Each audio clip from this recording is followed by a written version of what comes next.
এই গরমে সুস্বাদু মজাদার বাড়িতে তৈরি আইসক্রিম। প্রথমে আমি একটি মিল্ক প্যানে এখানে 2 কাপ দুধ নিয়ে নেব। একটি বাটিতে 2 চামচ কর্নফ্লাওয়ার আর একটি গুঁড়া দুধ নিয়ে নেব। লিকুইড মিল্ক দিয়ে ভালোভাবে মিশিয়ে আর এখানে আগে থেকে জাল করা দুধের মধ্যে হাফ কাপ চিনি দিব। চিনিটি দেওয়ার পর অনবরত নাড়তে হবে।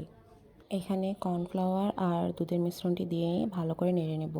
আর একটু ভ্যানিলা এসেন্স, একটু স্ট্রবেরি ফ্লেভার দিয়ে নেব। মিশ্রণটি ভালোভাবে নেড়ে ঠান্ডা করে নেব। তারপরে একটি ব্লেন্ডার জারে নিয়ে নেব। এখানে ট্রপিক্যাল হুইপ ক্রিম নিয়েছি। তারপরে ক্রিমের সাথে একসাথে ব্লেন্ড করব ভালোভাবে। আস্তে আস্তে ভালোভাবে মিশ্রণটি ব্লেন্ড করতে হবে যেন মিশ্রণটি স্মুথ হয়। এখন এখানে ট্রপিক্যাল ক্রিমটি দিয়ে নেব। আমি আমার পরিমাণ মতো নিয়েছি, যেহেতু বাসা সবার জন্য বানাবো, তাই আপনারা আপনাদের পরিমাণ মতো নেবেন। এখানে একটু ভ্যানিলা এসেন্স নিয়ে নিয়েছি। একটি আইসক্রিমের বাটিতে এভাবে পুরো ব্যাটারটি ঢেলে নেব। এখানে চেষ্টা করবেন স্ট্রবেরি ফ্লেভারটা একটু কম দেওয়ার, না হলে ফ্লেভারটা অনেক স্ট্রং হয়ে যায়। এভাবে এখন ডিপ ফ্রিজে রেখে দেব কয়েক ঘন্টার জন্য।